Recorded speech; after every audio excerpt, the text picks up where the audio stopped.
নানি কি করাইতেছে?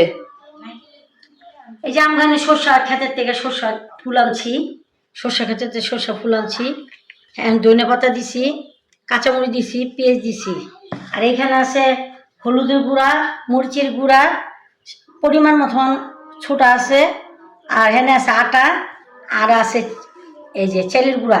আটা চালের গুঁড়া মিক্স করলাম, ধনে ফাঁকি দিলাম, জিরা ফাঁকি দিলাম একটু, পরে সরষে ক্ষেতের সরষে ফুল আনছি।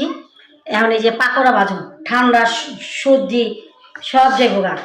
এখানে পেঁয়াজ কুচি দিছি, এই যে পরে তোমার ধনিয়া পাতা দিছি, কাঁচামরিচ দিছি, এই যে পুদিনা পাতা দিছি। এখন এই যে খড়ি চুলায় বিকালকার নাস্তা তোর করতেছি। এই যে তুমি খুবই একটা তোমার ফেভারিট জিনিস, একটা পছন্দ জিনিস। তে এরকম নানুর বাসায় যারা যারা আইবেন তাদের করে খাইবেন। কেমনে খাইবেন? এই পাকোড়া বাজুন এখন জুম করে লোক সামনে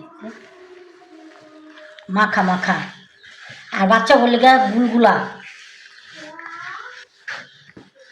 ভেজিটেবল। সর্ষা তো সর্ষার তেল নাক মুখ ধরে না, এই যে আমগো ওদিকে আমগো খেতে একটু লাগাইছিলাম, তুলে আনছি।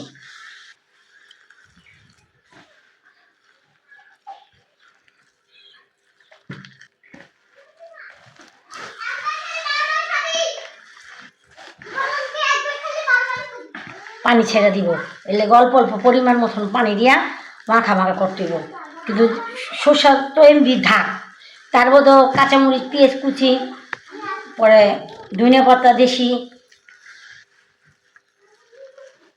সাথে থাকেন, নেক্সট দেখাম ভিডিও।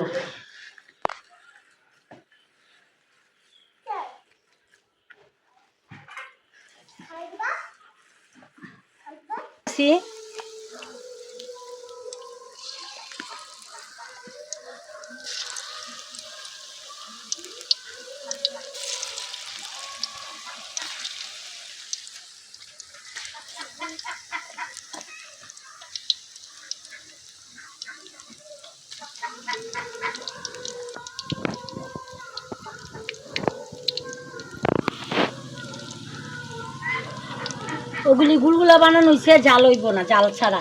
দেখো জাল ছাড়া, এটি সে চিনি দিয়া গুলগুলা, এটা বাচ্চারা খাইব। আর এটা হচ্ছে জাল ফেরাই, এটা কাঁচামরিচ আছে, ধনে পাতা আছে, লঙ্কা বাটা আছে, হলুদ বাটা আছে, চালের গুঁড়া আছে, আটা আছে, ভেজিটেবল, এটা সরষা ফুল আছে। আপনারা এইভাবে আপনার বানায় খাইবেন, ঠান্ডার মধ্যে ঠান্ডা কাটবে। আল্লাহ হাফেজ, সবাই ভালো থাকেন, সুস্থ থাকেন।